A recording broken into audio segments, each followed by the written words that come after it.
Hi, I'm going to show you a really simple way to make really good homemade pizza.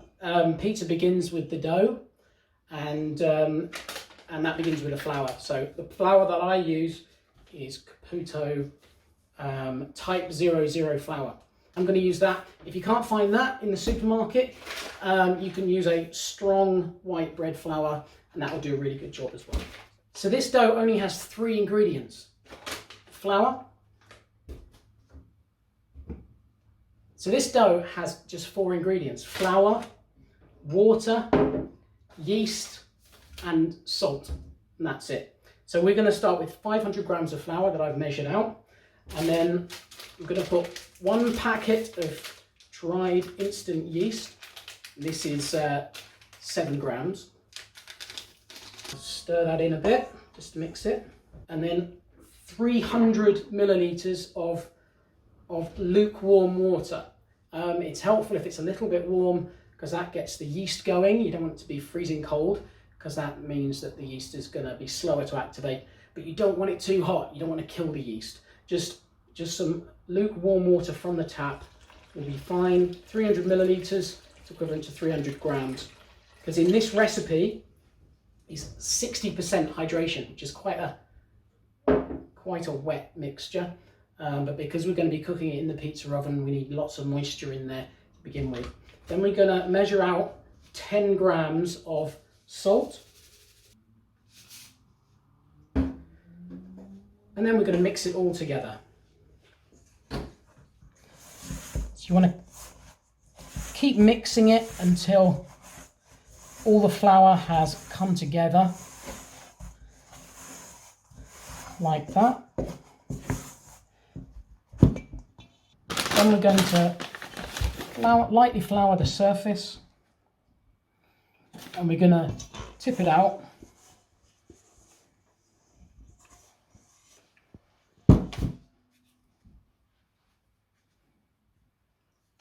And then we're going to begin to knead the dough. So just a light dusting of flour on the hands, start to squash it together, bring it together into one lump, and then kneading it is just about bringing it together, stretching, squeezing, pulling it back.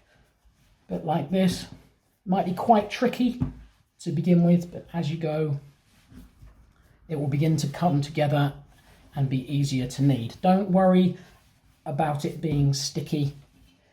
It's best not to add too much extra flour or you will change the proportion of hydration and have a very different kind of dough. So stick with it, keep kneading it, and it should get easier as you go. So after kneading for about 7 or 8 minutes, the dough will begin to feel more elasticated and firm and smooth, less sticky. And at that point, you want to roll it into a ball like this. You can put it on the table and draw it back in a few different directions to get a nice rounded ball. Then we're going to put it into a bowl in order to rise. So before we do that, so that it doesn't dry out, I'm going to put just a little bit of olive oil on our hands and coat the dough ball in the olive oil, which also gives it a little bit of flavour later on. And then we're going to put it into a bowl, place some cling film over the top, and we're going to put it someplace warm for at least 2 to 4 hours, depending on the temperature. You want to see it grow at least double the size before it's ready. Alternatively, you can wrap it up, put it in the fridge overnight, and you can even leave it in there for 2 or 3 days. If you want, the longer you leave it to proof, the more flavour, the more of the natural flavour you'll get through. But for me, I'm going to be cooking this the same day, so I'm just going to leave it out somewhere warm, 2, 3, 4 hours, and then we'll take it from there. Okay, so we're going to make the pizza sauce. There's a couple of different ways you can do this. Some people will make a cooked pizza sauce that you boil and simmer away. We're going to do more of a Neapolitan style, which is a fresh pizza sauce. We're not going to cook it. Of course, once you put it on the pizza and put the pizza in the oven, then the sauce will cook on the pizza. So we're going to start very simple with some tin tomatoes, just some good quality tin tomatoes, and 1 tin should be enough for the 4 pizzas we want to make. And we don't want too much liquid going through, so we're going to just sieve out the excess. So we're going to put that in there. Oregano, just a couple of teaspoons. A teaspoon of black pepper and a couple of teaspoons of salt. It's optional, but I also like to include some garlic in mine as well. So 2 cloves of chopped garlic. And then we're going to mix it together.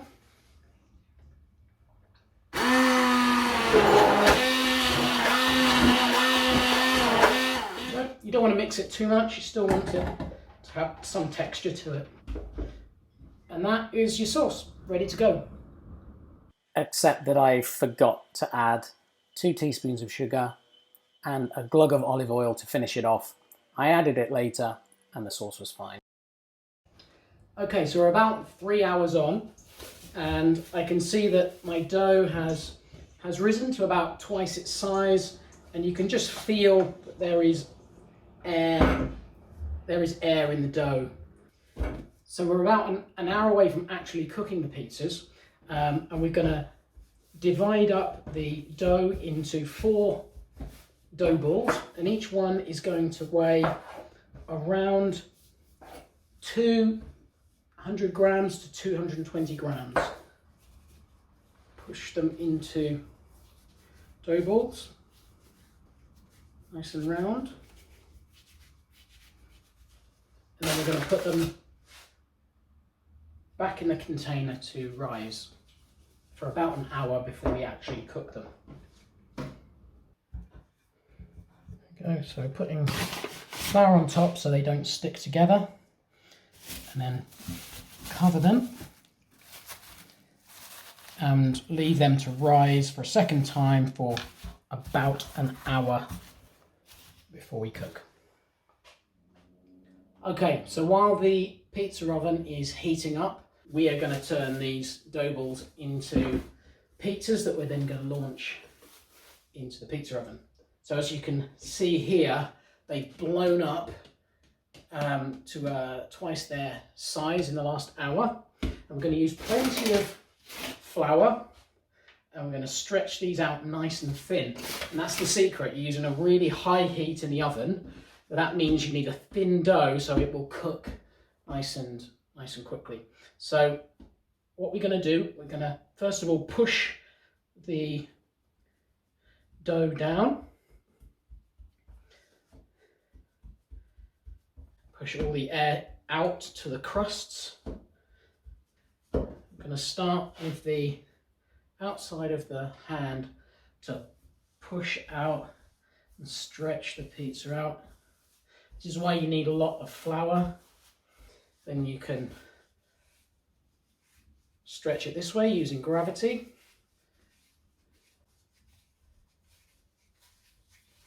And you just keep going until it feels even and thin. You should be able to look through it and the dough be slightly transparent.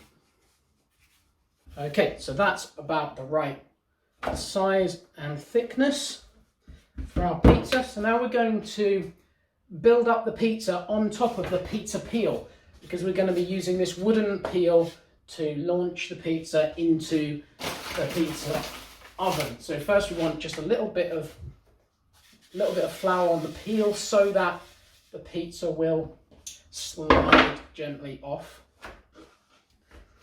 and we'll just stretch it out, the dough, a little bit on the peel.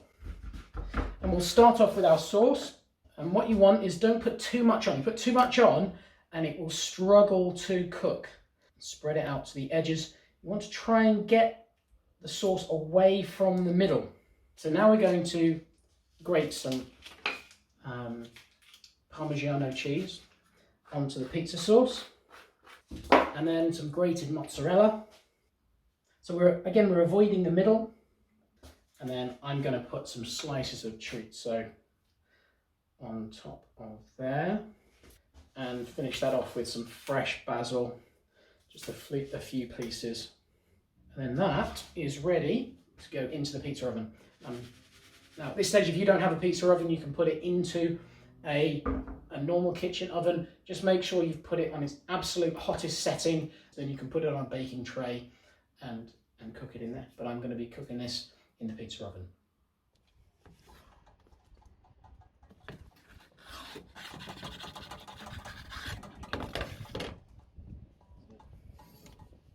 Wow.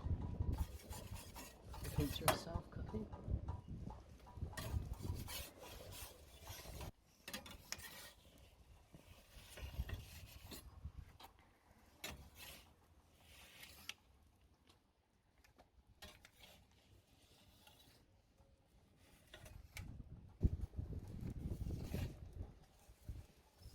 Okay. Wow. There it is. That looks great. I think I probably put a little bit too much.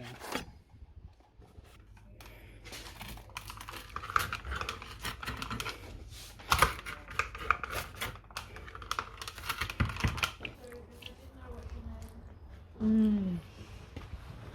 That's really good. Mmm. Mmm.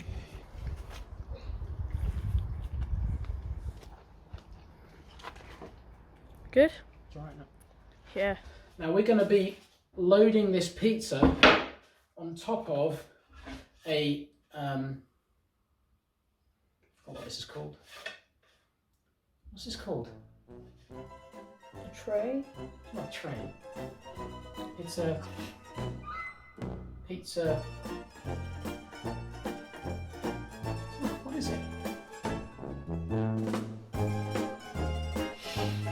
There you go.